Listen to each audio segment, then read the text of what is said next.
Well, for young Harrison Ross, the final event at Club Menangle today is certainly a milestone in his very early career. I caught up with Harrison to find out a little bit about this 17-year-old.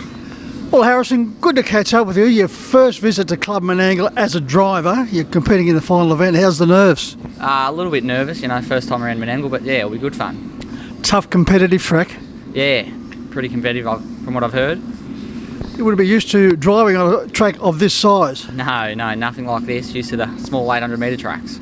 Well, let's know a little bit about you. 17 years of age, you've already left school with harness racing in mind. Yep, I have. I left school when I was, 16. I left school and started harness. And how did you link up with Brad Hewitt?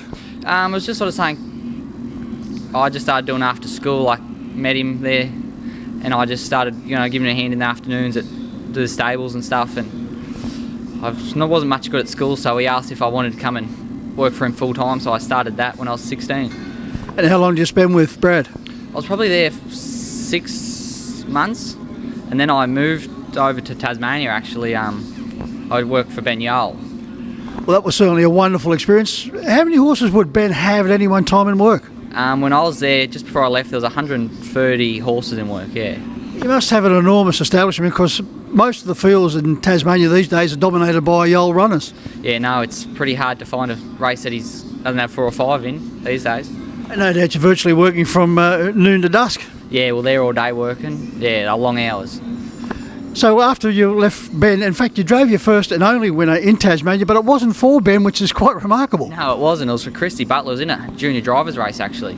I picked the drive up and, yeah, we were a winner. It'd be pretty hard to drive a winner against Ben with all the numbers he has, so that's pretty wonderful achievement, first drive. Yeah, it was. It was a bit difficult, but yeah, we got it done. Now, you've left Ben and you've come back to this part of the world. Who have you linked up with this time? I'm back with Brad Hewitt again, yeah. Yep. A wonderful experience working with Brad. He has a lot of success, he's got a lot of good horses, and that must be a big plus as far as you're concerned. Yeah, no, he's a real good mentor to me and he's taught me a lot, yeah. Now, the one thing with Brad, he's a keen Canberra Raiders supporter, or some of his owners, including Ricky Stewart and, of course, Jared Kroger, one of the club legends, Sam Williams. Canberra Raiders thick and through. Do you follow the Canberra Raiders? No, I don't follow the Raiders. Actually, I'm a Nils supporter.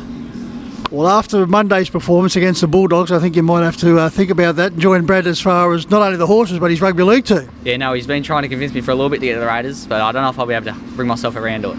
Harrison, did you have a harness racing background at all? No, I didn't really. My family was sort of involved in the gallopers. They own a few gallopers. I was always been around the horses, but I've been at the other code, not this code. Yeah. And who looks after the gallopers for them? Denny Williams is their trainer. He's got a couple for them, yeah. Well, certainly a smart performer, Denny Williams. Yeah, no, he's got a smart couple of horses. Well, Harrison, been good to catch up there, find out a little bit about you. Good luck with your first drive here at Club Menangle. That's going to be a very tough and competitive race. Yeah, it will be. Thank you. Thanks for that.